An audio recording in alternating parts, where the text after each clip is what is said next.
Hello everyone. Previous lecture we discussed about of Ostwald indicator principle. Today we will discuss titration curve of strong acid and strong base in lecture number 3. I hope you all are enjoying online section. So student like, share and subscribe for this video.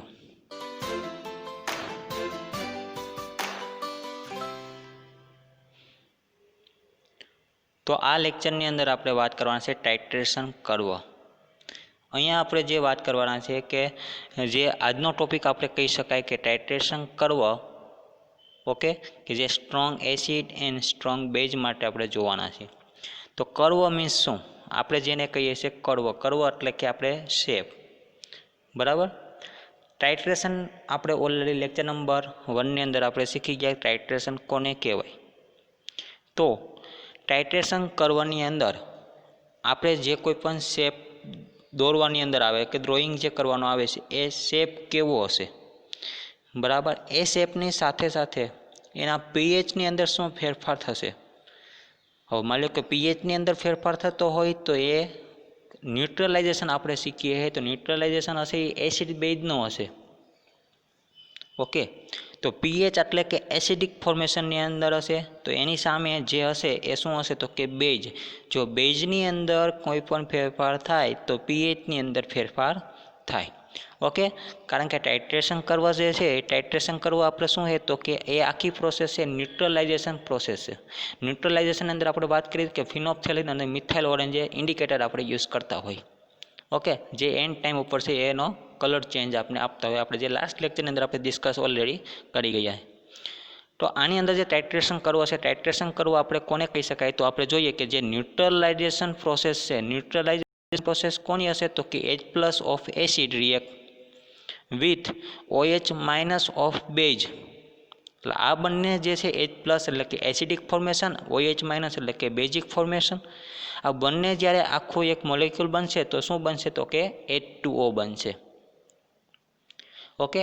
તો આનું જે આપણે result મળશે તો કે concentration of H+ and corresponding જે એની pH value છે આપણે ચેન્જ થયેલો જોવા મળશે. હમણાં મેં વાત કરી પ્રમાણે કે પીએચની અંદર શું હશે તો કે એસિડિક ફોર્મેશન હશે, બરાબર. At equivalent point greater changes occur in the concentration of H+ and so pH also change. જો H+ ની વેલ્યુ આપને કોઈ રીતે ફેરફાર થયેલી જોવા મળે તો ઓટોમેટિક એના પીએચની અંદર પણ વેલ્યુ શું થયેલી જોવા મળશે આપને ચેન્જ થયેલી જોવા મળશે. The graph of volume of acid or base is known as titration curve. અહીંયા આપણે જે ટાઇટ્રેશન કર્વ છે એ કોને કહી શકાય તો કે આ જે H+ અથવા તો જે OH- જો એના વર્સેસ આપણે કોઈ પણ એક ગ્રાફ દોરીએ અને એના ઉપરનો આપણે કોઈ પણ એક કર્વ મળે એ કર્વને આપણે કહીએ છીએ ટાઇટ્રેશન કર્વ. સિમ્પલી આપણે કોઈ પણ પ્રેક્ટિકલ આપણે પરફોર્મ કરતા હોય અને જે આપણે કોઈ પણ એની વેલ્યુ મળે એ વેલ્યુ ઉપરથી આપણે કર્વ દોરવામાં આવે, ઓકે. તો જેના ઉપરથી આપણે એક કર્વ દોરીએ એ કર્વનો શેપ કેવો હશે તો કે અહીંયા આપણે આપેલા છે કર્વનો શેપ એસ ફોર્મ ઓર ઝેડ ફોર્મ. એસ ફોર્મની અંદર એટલે કે આપણે જે શેપ મળશે એસ ફોર્મમાં અથવા તો આપણે ઝેડ ફોર્મની અંદર જોવા મળશે, ઓકે. તો આ જે આપણે વાત કરીએ ટાઇટ્રેશન કર્વની વાત કરી. તો હવે આપણે જે વાત કરવાના છે કે માની લો કે ટાઇટ્રેશન કરવાથી આપણે ખબર છે કે અલગ અલગ રીતે હોઈ શકે. આપણે લાસ્ટ લેક્ચરની અંદર વાત કરી હતી કે જે ઓસ્વાલ્ડ ઇન્ડિકેટર, ઓકે. તો હવે એના સિવાયના ન્યુટ્રલાઇઝેશન પોઈન્ટ આપણે ખબર strong acid, strong base, strong acid, weak base, strong base, બરાબર. કે આ જે આપણે અલગ અલગ છે એ પોઈન્ટ આપણે આવે છે, બરાબર. એના વિશે આપણે ડિસ્કસ કરવાના છે. તો એ પહેલાં આપણે ડિફરન્સ આપણે જોવાનો કે difference between end point and equivalent point એ આપણે કોને કહી શકાય, બરાબર. તો એના માટે આપણે વાત કરાય તો કે એન્ડ પોઈન્ટ છે એ ડિફરન્સ બંને વચ્ચે જો આપણે જોવામાં આવે તો કે એન્ડ પોઈન્ટ અને ઇક્વિવેલન્ટ પોઈન્ટ વચ્ચે તો કે આપણે વાત કરીએ અહીં ન્યુટ્રલાઇઝેશન રિએક્શન માટે એસ્ટિમેશન જે આપણે કરીએ છીએ, બરાબર. એના માટે જ્યારે સ્ટ્રોંગ એસિડ હશે અને જ્યારે સ્ટ્રોંગ બેઝ હશે, બરાબર, એ જ્યારે રિએક્શન કમ્પ્લીટ કરશે, રિએક્શન કમ્પ્લીટ ક્યારે આપણે કહી શકાય તો કે 100% છે એ રિએક્શન કમ્પ્લીટ થઈ ગયું હોય ત્યારે, ઓકે. ત્યારે શું કરશે તો કે એસિડની જે કોન્સન્ટ્રેશન છે અને બેઝનું જે કોન્સન્ટ્રેશન છે બે ઇક્વલ ફોર્મમાં હશે. એટલે એનો મતલબ એમ કે બે છે ન્યુટ્રલ ફોર્મમાં આવશે, બરાબર. ત્યારે આપણે એને રિએક્શન છે એ 100% આપણે કહી શકાય કે એ રિએક્શન છે કમ્પ્લીટ થઈ ગયેલી જોવા મળશે, બરાબર. તો આપણે એના વિશે અત્યારે વાત કરવાના છે. તો કે strong acid strong base react then the reaction complete 100% and so the produced salt is neutral. ત્યારે આપણે કોઈ પણ પ્રોડક્ટ મળશે, પ્રોડક્ટ કેવી મળશે? ન્યુટ્રલ મળશે. thus at the completion of the reaction pH is equal to 7. Neutral મળશે એનો મતલબ એમ કે એની pH કેટલી હશે આપણે 7. Okay, and this point is known as end point. એટલે જ્યારે રિએક્શન કમ્પ્લીટ થશે એને આપણે શું કહેશું? એનો end point. Okay, second point same આપણે જોવા જઈએ તો કે એ ઇક્વિવેલન્ટ પોઈન્ટને આધારે આપણે કઈ રીતે કહી શકાય તો કે વીક એસિડ અને strong base, weak acid and strong base react, then the produced salt will be basic. Okay, hydrolysis of basic salt occurs at complete neutralization point is a result in aqueous solution concentration of OH minus is observed more than 10⁻⁻7 moles प्रति liter, that is pH value will be more than 7. જો પીએચની value આપણે 7 કરતાં વધારે જોવા મળે, આપણે ખબર total છે 0 થી 14 સુધીની રેન્જ છે, 0 થી 6.9 આપણે એને એસિડિક ફોર્મેશન કહી શકાય, 7 ને આપણે એક્ઝેક્ટ ન્યુટ્રલ કહીએ છીએ અને 7.1 to 14 એને આપણે કહીએ છીએ બેઝિક, બરાબર. તો અહીંયા આપણે વાત કરવામાં આવી છે કે જે પીએચની વેલ્યુ છે, પીએચની વેલ્યુમાં આપણે શું જોવા મળશે તો કે મોર ધેન 7 જોવા મળશે. એનો મતલબ એમ કે જે વેલ્યુ ચેન્જ થાય છે એ વેલ્યુ આપણે શું થશે તો કે એની અંદરથી આ જે વેલ્યુ છે મોર ધેન 7 તો કે પોઈન્ટ જે આપણે જોવા મળશે એ કમ્પ્લીટ એટલે પીએચ ગ્રેટર ધેન 7, પીએચની વેલ્યુ છે 7 કરતાં વધારે એને આપણે એમ કહીશું એનો ઇક્વિવેલન્ટ પોઈન્ટ. ઓકે, તો આ જે ડિફરન્સ આપણે કહી શકાય એના બે પોઈન્ટ આપણે જોઈએ. તો આપણે થર્ડ પોઈન્ટ આપણે શું કહી શકાય એના વિશે તો કે એની અંદર હવે આપણે શું કરવાના છે તો કે સ્ટ્રોંગ એસિડ અને સ્ટ્રોંગ બેઝ આપણે લેવાના છીએ, બરાબર. સ્ટ્રોંગ એસિડ અને સ્ટ્રોંગ બેઝ એના આધારે આપણે કેવું હોય તો શું કહી શકાય તો કે આ જે બે પોઈન્ટના આધારે આપણે વાત કરીએ પ્રમાણે ત્રીજા પોઈન્ટની અંદર આપણે શું કહી શકાય તો કે ત્રીજા પોઈન્ટની અંદર strong acid and weak base react, then the produced salt will be acidic. પહેલાની અંદર આપણે બેઝિક ફોર્મેશન જોવા મળતું હતું, હવે આની અંદર આપણે એસિડિક ફોર્મેશન જોવા મળશે, બરાબર. તો એમાં પીએચ છે એ ગ્રેટર ધેન 7 હતી, તો આમાં પીએચ આપણે કેટલી જોવા મળશે? Less than 7. Same as it એની અંદર આપણે OH ફોર્મેશન જોવા મળતું હતું, આની અંદર આપણે H3O+ અથવા તો H+ આપણે કહી શકાય, બરાબર. કોન્સન્ટ્રેશન ઓફ H+, એટલે કે જેને આપણે એસિડિક મીડિયમ કહી શકાય. જ્યારે ન્યુટ્રલાઇઝેશન પોઈન્ટ છે પીએચ કેટલો હશે તો કે લેસ ધેન 7, તો એને આપણે પણ શું કહીશું તો કે ઇક્વિવેલન્ટ પોઈન્ટ કહી શકાય. શોર્ટની અંદર જો આપણે કેવું હોય તો કે પીએચ જે રેન્જ આપણે જોવા મળશે, પીએચ રેન્જની અંદર તો કે એક્ઝેક્ટ તમને 7 જોવા મળે છે. The point is known as end point. Okay, less than 7 હોય તે પોઈન્ટને આપણે એને ઇક્વિવેલન્ટ પોઈન્ટ કહીશું અને મોર ધેન 7 હશે તો એને પણ આપણે શું કહીશું?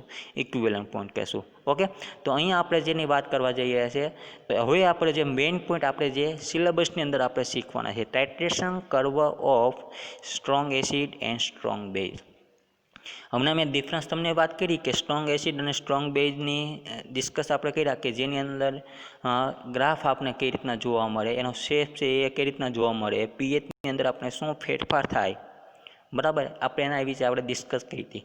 પીએચ હશે એ કોના વર્સિસના ફોર્મમાં હશે તો કે બેઝના ફોર્મમાં હશે, કારણ કે પીએચ એટલે એસિડ ફોર્મ કહી શકાય, તો કે એનો મતલબ એમ કે એસિડ બેઝ વર્સિસ પ્રોસેસ થતી હશે.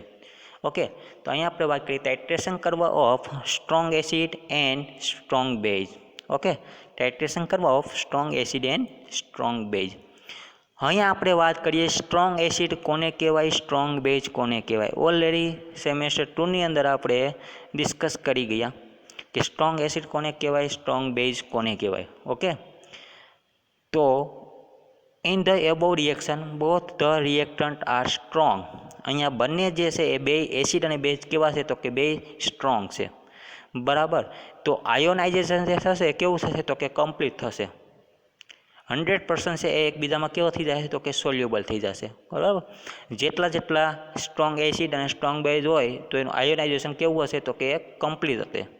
જો કમ્પ્લીટ હોય તેનો મતલબ એમ કે રિએક્શન છે એ આયનની અંદર આખું છે કન્વર્ટ થઈ ગયું હશે. મોલેક્યુલ છે કેમાં કન્વર્ટ થઈ ગયો હશે તો કે આયનની અંદર. Okay, the reaction become very speedily and pH change are drastic at equivalent point. તો આ જે રિએક્શન દરમિયાન એની સ્પીડમાં થોડોક વધારો આવશે, વધારાની સાથે પીએચમાં અચાનક તમને ફેરફાર જોવા મળશે, બરાબર. એ જે અચાનક ફેરફાર જોવા મળે અહીંયા તમારો શું થશે તો કે કર્વ મીન્સ કે શેપની કંઈક રચના થશે અને એના ઉપરથી આપણે કંઈક ગ્રાફ દોરી શકશું.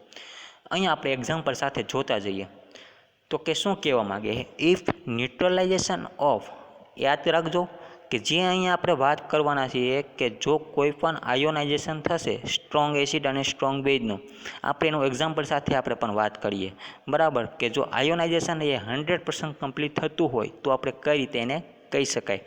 તો હમણાં મેં વાત કરી પ્રમાણે કે જેનું રિએક્ટન્ટ ફોર્મ્યુલા છે એ રિએક્ટન્ટ ફોર્મ્યુલા શું હશે તો કે સ્ટ્રોંગ આયોનાઇઝેશન હશે, બરાબર. આયોનાઇઝેશન જો કમ્પ્લીટ હોય તો રિએક્શન છે આપણે 100% કમ્પ્લીટ કહી શકાય.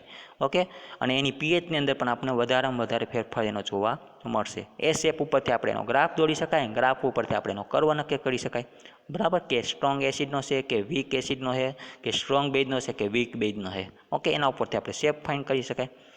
અહીંયા આપણે જે વાત કરી પ્રમાણે એક્ઝામ્પલ સાથે જો આપણે જોવામાં આવે તો કે ન્યુટ્રલાઇઝેશન ઓફ 100 ml, વાતને યાદ રાખજો, 100 ml 1 molar HCl is done by x ml 1 molar NaOH, then change in pH are as follow.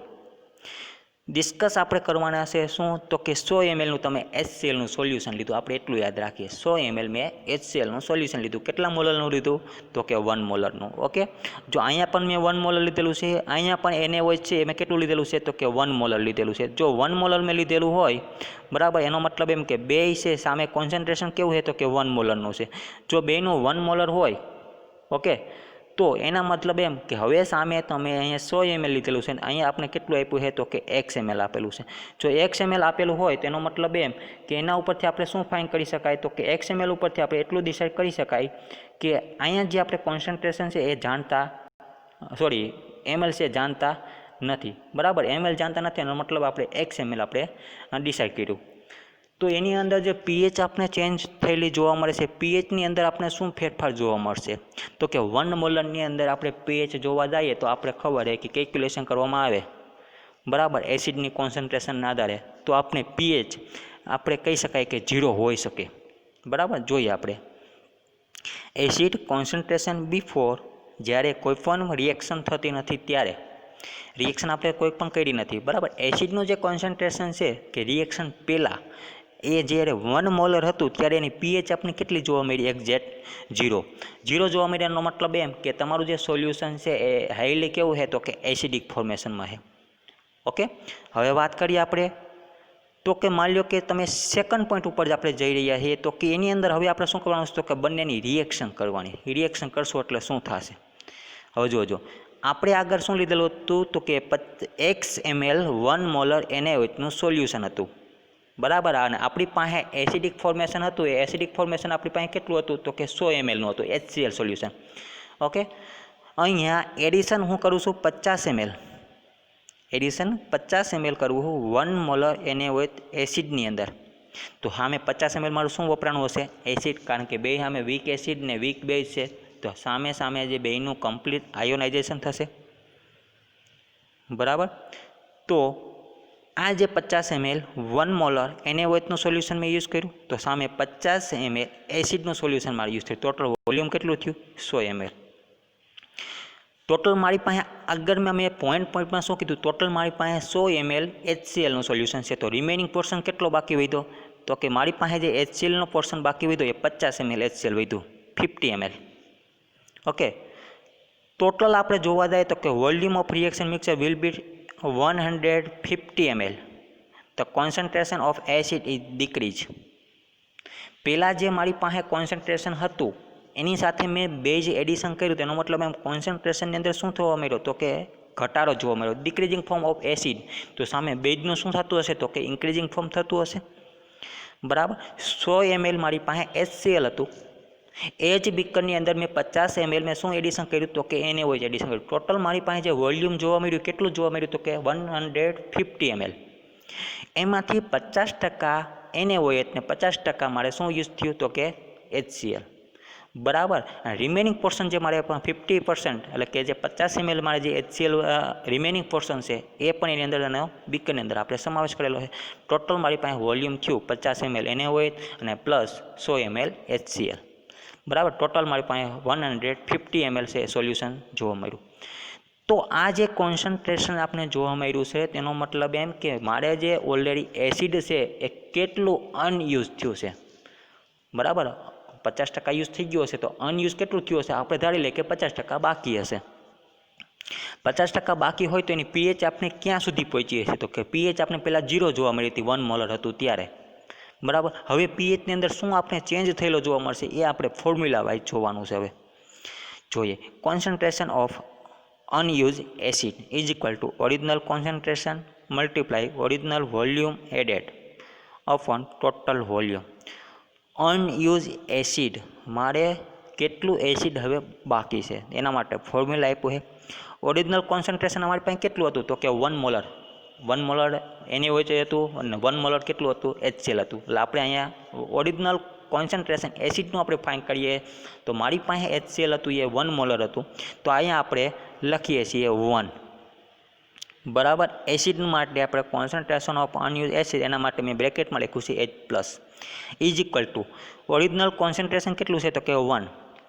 Original volume આપણે કેટલું એડિશન કર્યું તો કે 50 ml NaOH મેં એડિશન કર્યું. ટોટલ વોલ્યુમ કેટલું થયું મારી પાસે તો કે 150. આપણે સિમ્પ્લિફાય આગળ કરીએ તો 1/3 is equal two 3.3 multiply 10⁻⁻1. Okay. અહીં સુધી આપણે બધાને અત્યારે ખબર પડી ગઈ છે કે 1/3 ઇઝ ઇક્વલ ટુ 3.3 મલ્ટીપ્લાય 10⁻⁻1. પણ પીએચ ક્યાંથી આવી? પીએચ ઇઝ ઇક્વલ ટુ 0.48 ક્યાંથી આવ્યું? તો મેં લેક્ચર નંબર 1 ની અંદર આપણે હું ડિસ્કસ કરી ગયા. ઓકે. અથવા તો લેક્ચર નંબર 2 ની અંદર આપણે જો લેક્ચર નંબર 1 અને લેક્ચર નંબર 2 આપણે જોયા હોય તેની અંદર મેં કંઈક ડેફિનેશન યુઝ કરી હતી પીએચની. Negative logarithm of concentration H+ion that is called pH. તો અહીંયા મારી પાસે H+ છે આગળ માઇનસ લોગ એપ્લાય કરી દઉં તો મારી પાસે પીએચની ડેફિનેશન લાગુ પડે.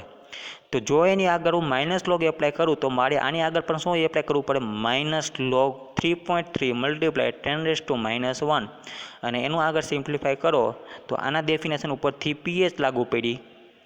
બરાબર. તો આનું તમે સિમ્પ્લિફાય કરશો તો એનું વેલ્યુ મારે આવશે 0.48. ઓકે. એના ઉપરથી આપણે પીએચ ફાઇન્ડ કરી શકાય.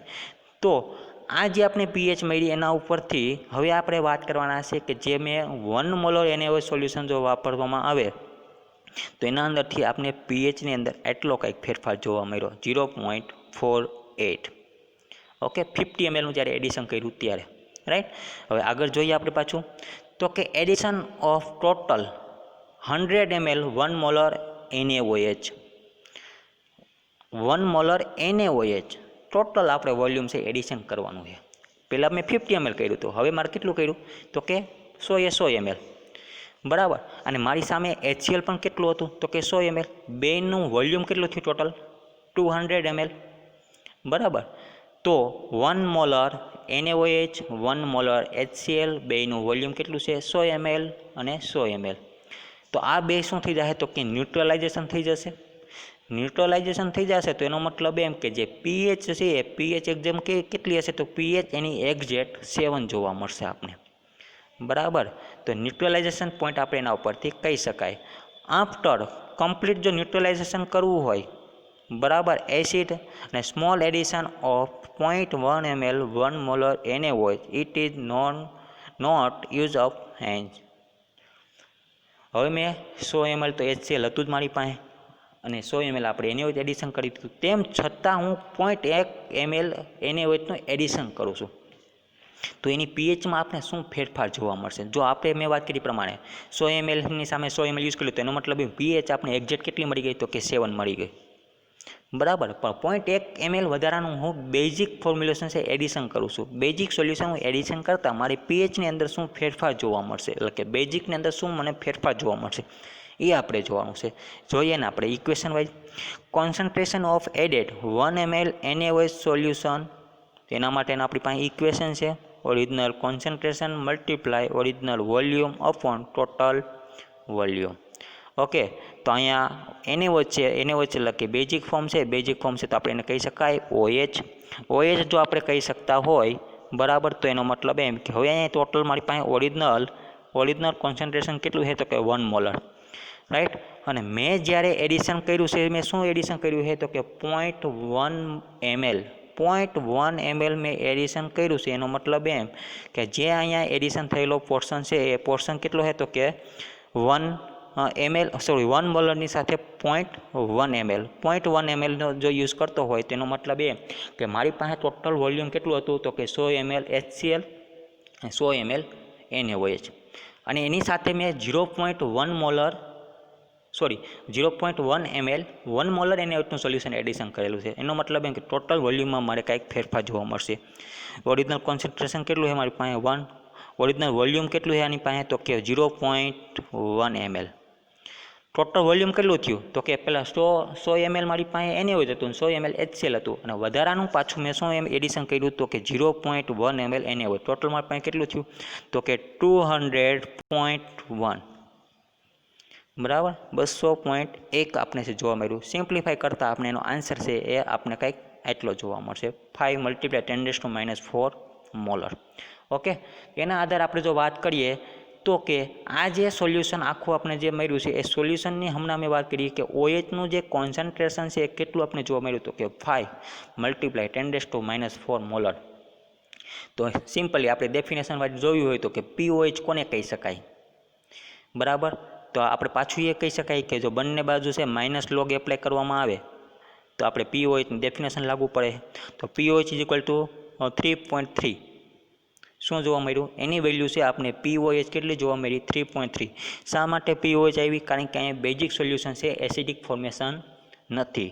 એસિડ ફોર્મેશન નથી એનો મતલબ એમ કે આપણે બેઝ માટે આપણે OH- ઉપરથી આપણે POH ફાઇન કરી, minus log OH- concentration of OH- negative logarithm, બરાબર. પીએચની ડેફિનેશન મુજબ જ આપણે POHની વેલ્યુ આપણે ફાઇન કરી. તો આપણે હવે પીએચ એના ઉપરથી ફાઇન કરવી હોય, શું ફાઇન કરવું હોય મારે પીએચ. જો પીએચ ફાઇન કરવી હોય તો આપણે લેક્ચર નંબર 1ની અંદર આપણે વાત કરી ગયા કે વી નોટ ધેટ આપણે બધા જાણીએ કે પીએચ પ્લસ POH = કેટલી વેલ્યુ થાય એની 14. ઓકે, જો આપણી પાસે POHની વેલ્યુ આપણી પાસે હોય તો એ 14માંથી આપણે શું કરવું પડે, એને બાદ કરી નાખો તો આપણી અહીં વેલ્યુ કેની આવી જાય તો કે પીએચની 10.7, બરાબર. તો આ જે સોલ્યુશન આપણે જોવા મળ્યું તો કે સોલ્યુશનની પીએચ આપણે જોવા મળી 10.7, બરાબર.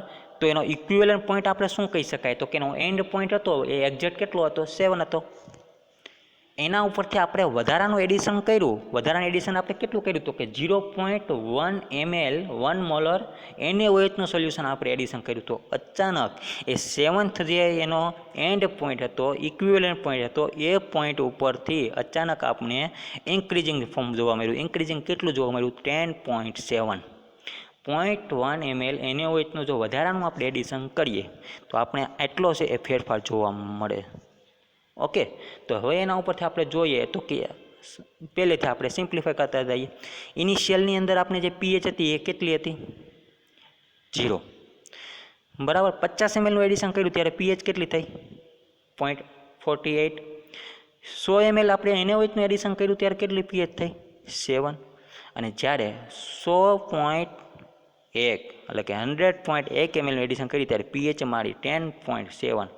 જોઈએ પહેલાંમાં 0 શરૂઆતનું કોન્સન્ટ્રેશન હતું ત્યારે 50 ml એડિશન કર્યું ત્યારે 0.48, 100 ml એડિશન કર્યું ત્યારે 7, અને 100.1 એડિશન કર્યું ત્યારે અચાનક આપણે 10.7 વેલ્યુ જોવા મળી. આના ઉપરથી આપણે ઇન્ડિકેટર જે એસ્ટિમેશન દરમિયાન આપણે જે પીએચની આપણે જે રેન્જ નક્કી કરી એ રેન્જ આપણે કંઈક અહીંયા જોવા મળી 7 to 10.7, બરાબર. એનો મતલબ એમ કે ફિનોપ્થેલિનની જે રેન્જ આપણે જોવા મળી એ ફિનોપ્થેલિનની રેન્જ કેટલી હશે તો કે 8.2 to 10.5, બરાબર. તો આ જે એસ્ટિમેશનને આધારે આપણે કહી શકાય કે જેની અંદર આપણે યુઝ કર્યું હશે ફિનોપ્થેલિન. બરાબર. તો આના આધારે આપણે શું આપણે ફાઇન કરી શકાય તો કે એનો ગ્રાફ આપણે જો દોરવામાં આવે તો એ ગ્રાફ છે આપણે એના પોઈન્ટ ટુ પોઈન્ટ જે ઇન્ડિકેટરને આધારે આપણે ન્યુટ્રલાઇઝેશન પોઈન્ટને આધારે આપણે દોરી શકાય. PH versus volume of base. બરાબર. એના વર્સિસ જો આપણે ગ્રાફ દોરીએ તો આપણે ગ્રાફ કંઈક આપણે આવો જોવા મળશે. ઓકે. જેમ જેમ પીએચની અંદરમાં વધારો થાય છે એમ વોલ્યુમની અંદર આપણે વધારો થાય છે. શેપ આપણે જોવા મળે છે એસ ટાઈપ. ઓકે. તો આ જે ન્યુટ્રલાઇઝેશન પોઈન્ટ આપણે કહી શકાય તો કે ટાઇટ્રેશન ઓફ સ્ટ્રોંગ એસિડ અને સ્ટ્રોંગ બેઝનો ગ્રાફ આપણે છે એસ ટાઈપની અંદર આપણે જોવા મળે છે. ઓકે. જેમ જેમ વોલ્યુમ વધે છે બેઝિકનું આપણે જેમ જેમ વધારતા ગયા વોલ્યુમ એમ એની અંદર છે પીએચની અંદર આપણે રેન્જમાં આપણે વધારો જોવા મળ્યો. ઓકે. તો આ જે વધારાને આધારે આપણે કહી શકાય કે આ જે ગ્રાફ છે એ અચાનક આપણે કરવો કેવો જોવા મળ્યો તો કે એસ ટાઈપનો.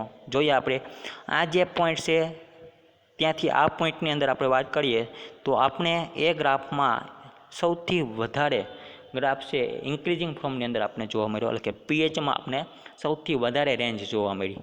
બરાબર. એ રેન્જ છે 7 to 10.7. ઓકે.